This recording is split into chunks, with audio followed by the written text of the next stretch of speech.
আসসালামু আলাইকুম রহমতুল্লাহ। আপনারা জানেন আজকে ত্রয়োদশ জাতীয় সংসদ নির্বাচনের সংসদ নবনির্বাচিত সংসদ সদস্যবৃন্দ আজকে শপথ নিয়েছে। এর মধ্যে জামাত জোট দুটি শপথই নিয়েছে। সংসদ সদস্য হিসাবে শপথ নিয়েছেন এবং সংবিধান সংস্কার পরিষদের সদস্য হিসাবেও শপথ নিয়েছে। কিন্তু বিএনপি আসলে জুলাইয়ের গাদ্দার হিসেবে আজকে আবির্ভূত হয়েছে। তারা শুধুমাত্র সংসদ সদস্য হিসেবে শপথ নিয়েছে, সংবিধান সংস্কার পরিষদের সদস্য হিসাবে শপথ নেয়নি।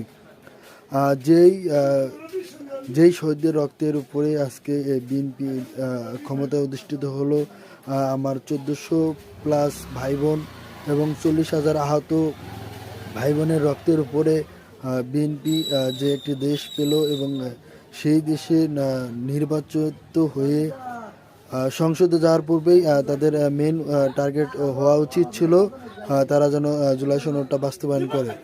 কিন্তু তারা আসলে গাদ্দারির পরিচয় দিল।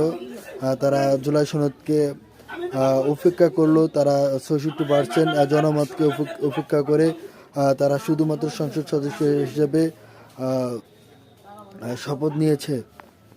সব থেকে অ্যালার্মিং বিষয় হচ্ছে তারা গণভোটের রায়কে বা গণভোটকে বাতিল করার জন্য হাইকোর্টে আজকে একটি রিট করেছে।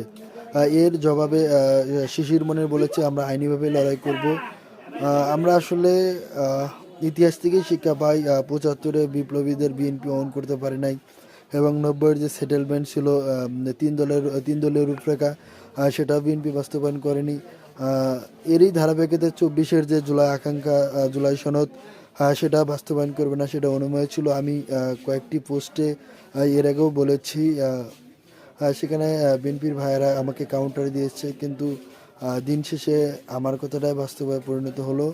এখন দেখা যাক তারা আসলে কি করে। কিন্তু জুলাইয়ের গাদ্দারদের জনগণ কোনোভাবেই মেনে নেবে না। আমি বিএনপি জোটের প্রতি আহ্বান করব, আপনারা আপনাদের ভূমিকা পালন করুন। ইনশাল্লাহ আগামী নির্বাচনের আগেই এই সরকার নাস্তানাবুদ হয়ে যাবে এবং আগামী নির্বাচনের মাধ্যমেই এই সরকারের চূড়ান্ত পরাজয় হবে এবং জামাত জোট বিপুল সংখ্যাগরিষ্ঠতায় সরকার গঠন করবে ইনশাল্লাহ।